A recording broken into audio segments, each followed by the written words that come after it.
Hey, Bleedbigblue. Tim from the podcast. Just wanted to come talk to you guys. I know it's, been a couple weeks. Just wanted to, check some stuff out. And, digest the season a little bit more. And make sure I made the right picks for the list of glory and list of shame for the season. Now, I know you guys are definitely going to disagree with me on all of them. But, hey, that's what the comments are for. And hey, call into the podcast, argue with me. I have no problem with that. Let me hear your points. I can be, you give me a good enough argument, I can be sold. But you better come with it. Now, number one on my list of glory, because obviously we start out positive on this podcast, if you will. Saquon Barkley.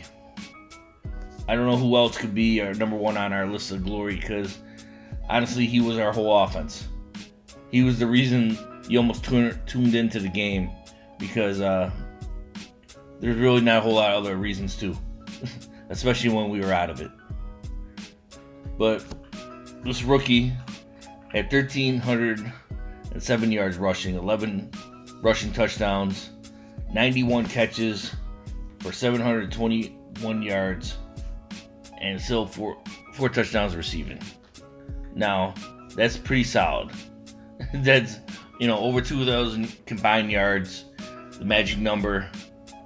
And I forget, was he the fourth person to ever do it? Amazing. And you know what excites you even more? He's going to get better. The offensive line is going to get better. Gettleman's going to make sure that hopefully Eli gets replaced and someone plays better for Eli and utilizes Saquon in a better way and opens up the lanes even more. There's nothing but positive to see from Saquon, and plus he's just a professional. Love the pick, and I can see nothing but positive things coming in the future for him. So props to you, Saquon, for making the list of glory. Number 2, Odell Beckham Jr. Now, I know what you guys are going to say. He's only played 12 games this season. But he was our only wide receiver that was over 1,000 yards receiving. 6 touchdowns receiving as well. And he passed for 2 touchdowns. He actually had a better QB rating than Eli Manning did. And the biggest thing that I saw from Odell, he is the leader on this team. When he gets fired up, he starts getting excited. That sparks this whole team.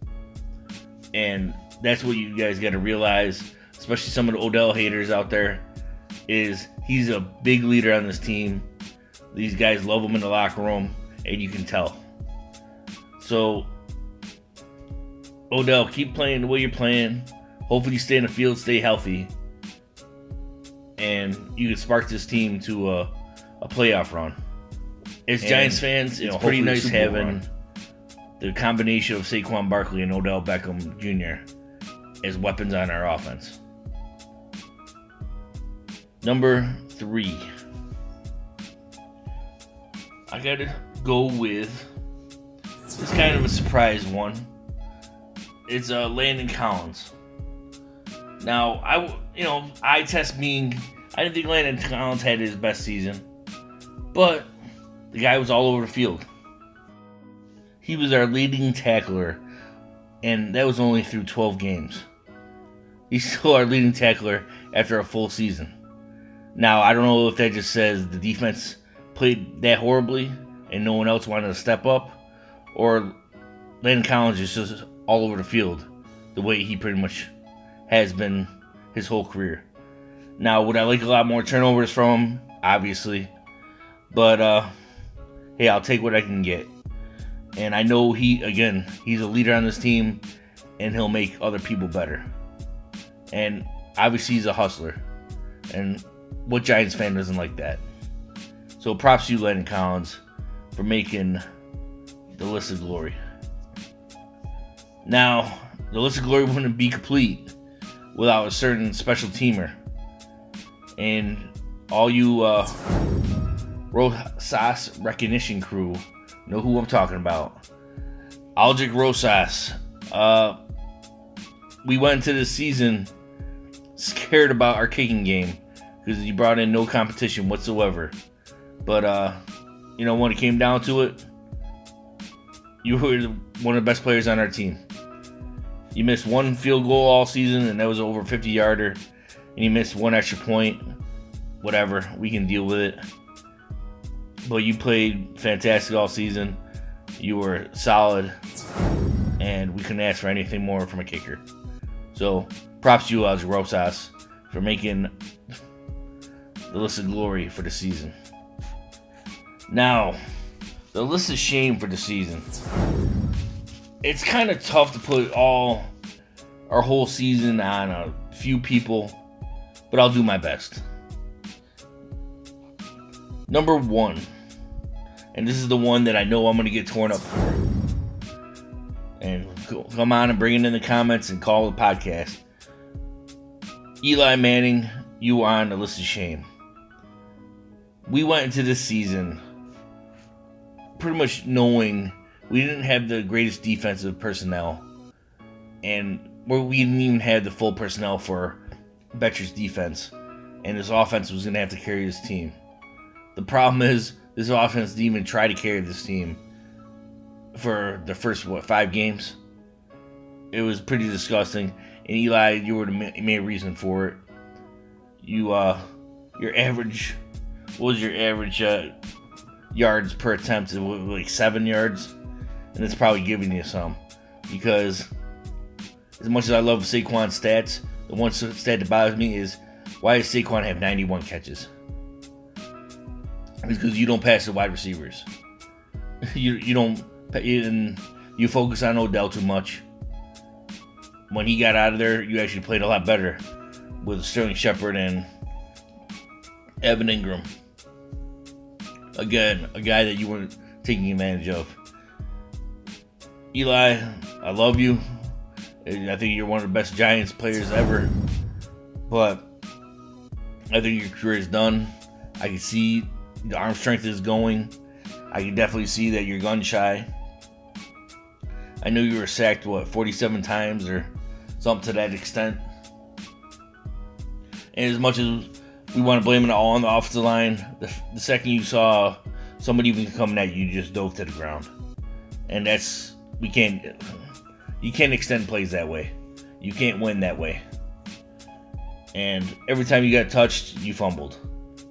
And I can't stand that. So, for somebody that I got to put a lot of blame on, because, hey, it's your responsibility. You are the quarterback. I got to put you on the list of shame for this 5-11 season. Shame on you, Eli, for making the list of shame. And shame on you for making me put you on the list of shame. Number 2, not necessarily a heartfelt list of shame prospect, and I know a lot of people don't like him, and I'm one of them. One of the biggest weakest spots on our team was free safety, and it was Curtis Riley. Yeah, you had 4 interceptions this year, but I think you got lucky, if you want my honest opinion. I don't think he was talent. I don't think you're good. I don't think you're going to be on this team next year. And we definitely need to upgrade at the free safety position. I don't want to give you more time than that because you don't deserve it. So, Curtis Riley, welcome to the list of shame. You're probably not going to be on it next year because you won't be on this team. And number 3, for my list of shame. When it comes down to the list of shame, guys, I mean, we have to talk about the coach. We have to talk about the GM. And do I think Shermer and Gettleman did some positive things? Absolutely. I think Gettleman had a great draft. I think Shermer made some moves quick. And that's why I definitely applaud Shermer for doing that. As in, he sees a mistake that he made and he's willing to fix it. Such as Eric Flowers starting. Such as some of the play calling. They had a quick leash on Eli Apple. got rid of Snacks. You know, some of these questionable moves if you want to win. But if you're looking to rebuild, I definitely understand. You know, Gettleman, did we pay Nate Solder too much money? Probably, but is he really a hindrance on our team? No. He's not as bad as left tackle as some people like to think. And honestly, as far as my biggest thing with Gettleman is that huge turnover right before the season. I don't know how you're going to have continuity and people playing together when you get rid of 13 players right before the season and put brand new ones in. And we had that rotation almost every week of kickoff returners and punt returners. Did Shermer and Gettleman make mistakes? Yes.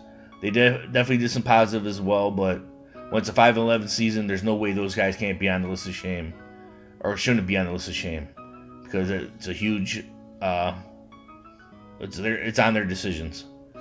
So I expect Shermer and Gettleman to be on the list of glory next season. Or I don't know, how much longer they'll be on the, part of this franchise. But I see you going to guys that are going in the right way, and I like what you're doing. But let's do it better. Because I bleed big blue. Always.